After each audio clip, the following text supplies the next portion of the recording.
Então, a gente não tem a cultura da previdência privada ainda, não é? Assim, os meninos de 18 anos não estão, de modo geral, e nem os pais, que antigamente o negócio da poupança, né? Nascia criança, começava uma poupança. Depois eu acho que isso meio que, não sei se o dinheiro encurtou e daí a poupança.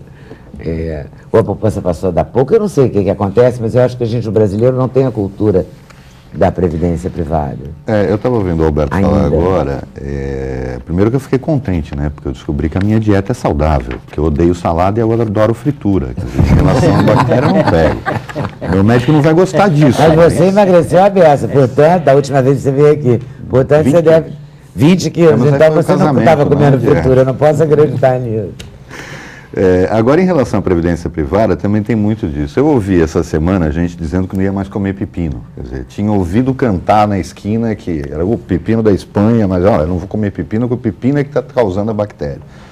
No Brasil existe a memória, além de ser seletiva, porque a gente só ouve o que quer, as pessoas só se lembram do lado negativo. E nós temos uma memória muito traumática em relação à previdência privada, que são os Montepios, as CAPEMs da vida, gente que até hoje recebe benefícios de R$2 por mês. Se ele pegar ônibus para receber, então é preferível acumular e receber uma vez por ano. Recebe uma nota de 20, uma de 20 e uma de 10. Essa era uma época a época do milagre brasileiro, havia pouca fiscalização, o que no Brasil é cultural. E aquela história da tentativa, né, o erro e acerto que impregna a administração pública é o caso do Banco Central. Vamos baixar uma medida, não deu certo a gente muda, não deu certo a gente muda, e dane-se o povo. A nossa previdência privada hoje já está obedecendo modelos que deram certo em outros países. No nosso caso, o problema é que até para imitar a gente escolhe o modelo errado, porque principalmente no governo Fernando Henrique, a gente foi buscar o modelo chileno, que hoje está quebrando. E quebrando justamente por aquilo que eu me lembro de ter participado há uns 12 anos atrás de um seminário com José Sequim, que na época era secretário executivo do Ministério da Previdência, e eu contestei a colocação feita lá de que o modelo chileno era muito bom, mas não tinha fiscalização. E o Brasil, que tem uma cultura de falta de fiscalização, maior ainda. Nós perdemos no governo Collor a grande oportunidade de mudar a nossa previdência. Que uma coisa é deixar bem claro, Leda. A previdência privada não existe para substituir a previdência pública. Ela só serve, e só é um bom negócio, para as pessoas que ganham mais do que o teto da previdência. Se você tem uma renda mensal nativa de R$1.000, R$1.500, o teto hoje da previdência é abaixo de R$4.000, você vai fazer previdência privada para quê? Se você não consegue nem mesmo ter o teto da previdência. A previdência privada é justamente para quem tem um padrão de vida que vai sofrer um baque no momento da inatividade, em que você ganha 8, 9, 10 mil reais por mês, por exemplo, um gerente, um diretor, um administrador, ou até mesmo um profissional liberal, um autônomo, e que vai passar a viver com o teto da previdência. E que ninguém consegue se aposentar, né? R$3.800 mais ou menos. Então, para essas pessoas que a previdência privada se destina, isso é preciso deixar claro. Eu vejo nas propagandas de bancos, e o Brasil centraliza muito, você tem hoje 55% do mercado nas mãos de um único banco privado, na previdência privada. Fazendo uma propaganda como se a previdência... É enganosa. Falando como se ela fosse a solução para todo mundo, e como se ela fosse investimento, e não é. Porque se os rendimentos são superiores à poupança, mas ele tem uma coisa, é como o consórcio. Você consegue comprar um bem sem pagar juros. Tá, mas se eu colocar o dinheiro na poupança, vai me sobrar dinheiro. Principalmente porque eu não vou pagar a taxa de administração. Que é a taxa de administração. E tem uma outra que ninguém sabe que existe e que está prevista nos contratos, que é a chamada taxa de carregamento. Porque a de administração você paga quando contrata, a de carregamento você paga todo mês. Cada vez que você coloca R$100 no fundo, o máximo que vai para a tua conta é 98, 97, se o fundo for de um nível mais honesto, digamos assim, na taxa de carregamento. Isso mata, e fora o fato dele ser tributado. Então, na verdade, para as pessoas que querem garantir, por exemplo, a faculdade do filho, Fazer a previdência privada é bom, porque durante esses 18 anos, digamos assim, se eu considerar que a criança nasceu e deram de presente para ela uma previdência, os pais vão poder abater o valor pago do imposto de renda. Então, é uma vantagem? É. Mas o resultado final é muito semelhante. Aquilo que esse rapaz vai ter com 18 anos de idade para pagar a faculdade dele, porque aí é um outro modelo de previdência, é aquele que a gente chama de renda fixa, é uma parcela só, vai ser quase o mesmo valor da poupança. Então, na verdade, o benefício é dos pais, que abatem aquele valor do imposto de renda. Tem um outro benefício aí que te obriga a guardar, né? Exatamente. Então funciona. Isso é uma vantagem. Porque que a poupança programada solto, também é.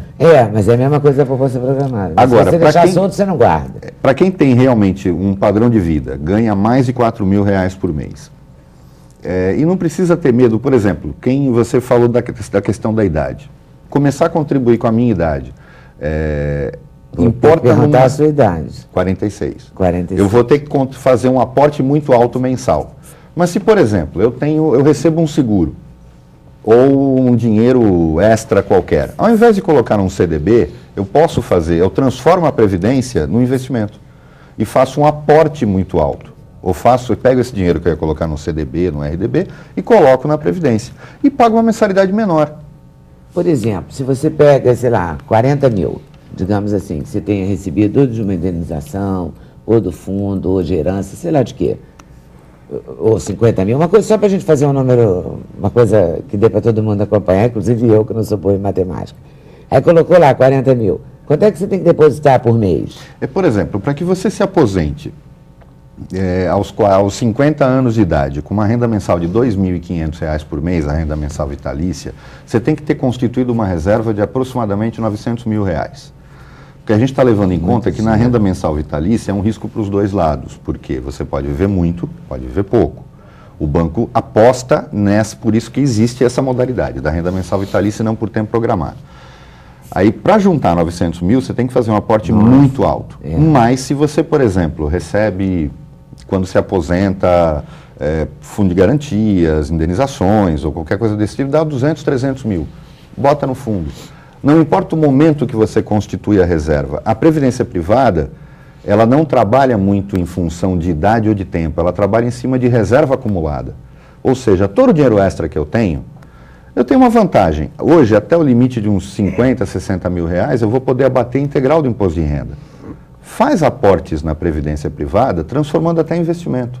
Porque eu não posso abater o que eu coloco num CDB do imposto de renda, mas a previdência eu posso. Então, quando chega no final do ano... negócio.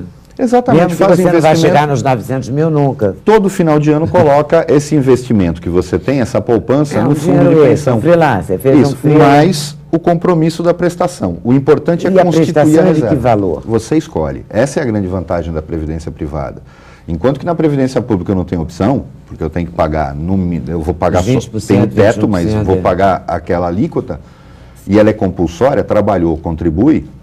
Na previdência privada eu posso determinar valores obrigatórios para mim, mínimos, e fazer aportes quando eu quiser, da forma que eu quiser. Mas pode ser tipo valor de R$1.000, R$2.000, ou tem que ser 10 mil? R$20, R$30. Pode ser, eu posso fazer o valor pratas. que eu quiser, exatamente. O valor que eu quiser. Por exemplo, se E aí quando você vai fazer a declaração de imposto de renda, como é que isso aí entra? Você abate até o limite de 12% da sua renda bruta no imposto de renda. Então, por exemplo, quem recebeu 1 milhão no ano, pode até 120 mil pode jogar na previdência privada e abater integralmente. Parece interessante, né? O que a gente tem que perder é o medo. Mas o ideal seria que a gente soubesse disso com 18 anos. No meu caso, não é, Beth? No nosso caso, não seria legal? Mas a gente não tinha confiança no Brasil para isso. Talvez, você tenha razão. A gente não tinha, eu não tinha. Eu não fiz porque eu não tinha confiança. E depois de Zélia Cardoso de Mello, aquilo deu um trauma na minha cabeça, porque meus pais, coitadinhos, ficaram juntando dinheiro para comemorar bodas de ouro na Disney. O sonho da minha mãe era ir à Disney. Então eles tinham aquela poupançazinha. E na hora que chegou o momento de comemorar, a poupança foi. Aquilo deu um trauma, porque foi um momento de tristeza tão grande no Brasil, e eu vivi isso intensamente com meus pais velhinhos, querendo ir à Disney. E eles não foram. Então, nós Sabe não que tínhamos confiança Eu falei no isso Brasil. pra Zélia, ao vivo. Né? Eu tava na Maravilhoso, Manchete. tem que falar. Você cortou o sonho das pessoas. Cortou o sonho, Não, era o a sonho da questão minha não é mãe, ele queria dar uma liquidificador, festa. é o sonho.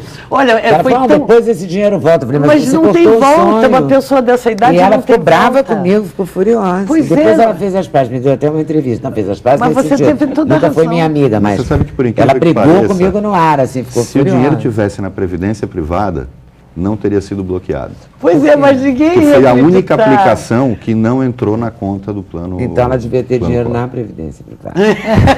Certamente. Não acha? Eu sou obrigada a concluir isso.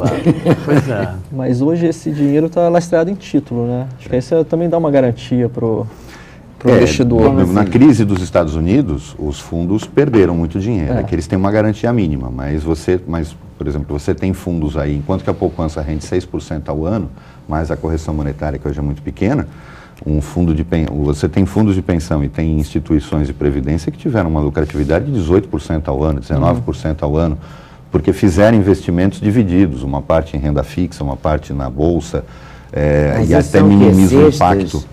Eles fazem cestas de investimentos. Mas aí você tem que procurar o quê? Uma corretora? O ideal Não é serve procurar seu uma banco? instituição séria, o banco ou uma seguradora. Mas o banco te apresenta essa possibilidade? Porque o Apresenta. banco não quer tudo Os grandes bancos apresentam. Não quer tudo em fundo de investimento, porque eles ganham? A previdência privada, você faz uma escolha quando contrata do perfil. Se você quer moderado, que é aquele que vai te dar uma garantia de 8%, 6% a 8%, é o dinâmico e o ousado. O que é o dinâmico? O dinâmico é o que está no meio termo, é aquele que investe uma parcela Seria o conservador. em renda variável. O conservador é o moderado. Ah, tá. O moderado, ele Moderado, concentra os 8%. investimentos em renda fixa. Tá. Renda fixa é aplicação financeira. O dinâmico é aquele que faz o meio termo, coloca algumas coisas, um percentual que normalmente é de 20% a 30% do valor do fundo em renda variável. E o ousado é aquele que joga na bolsa. E que você tem que confiar muito na administradora. Para você ter uma ideia, hoje no Brasil, 3 bancos dominam o mercado, tem praticamente 95% do total de previdência privada. Bradesco, Itaú e Banco do Brasil. São os 3 bancos que juntos dominam o mercado. O Bradesco com mais de 50%. E são bancos sólidos. E hoje a gente tem uma coisa que não existia naquela época com Montepios. Eu posso ver o balanço do Bradesco e o saldo da minha conta na internet. Isso não existia antigamente, você não controlava nada disso. Hoje você acompanha até teu fundo de garantia na internet. Então, essa transparência tudo você acompanha pela revestiu o sistema de confiabilidade, que é o principal fator para que você possa acreditar no sistema. Daí a recuperação da confiança que a Beth está falando. É a transparência, que é o grande segredo. E foi o que não aconteceu no Chile.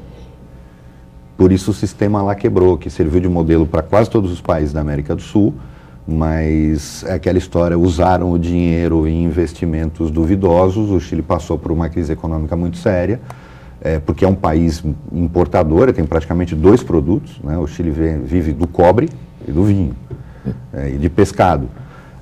E é um país que passou por uma crise, esse dinheiro estava investido em investimentos que foram para o buraco, e aí você afetou todo o sistema.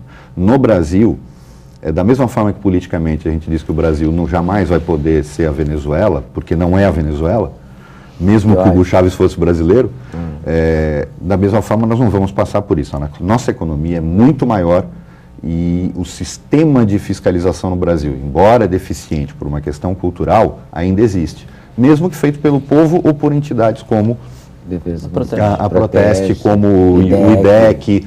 Você tem instituições que você não vê, não são muito comuns na Argentina, no Chile, no Uruguai, no Paraguai, muito menos na Venezuela, na Colômbia. Nós somos realmente diferenciados na América do Sul, então não dá para nos compararmos nem negativamente nem positivamente com os nossos vizinhos. E você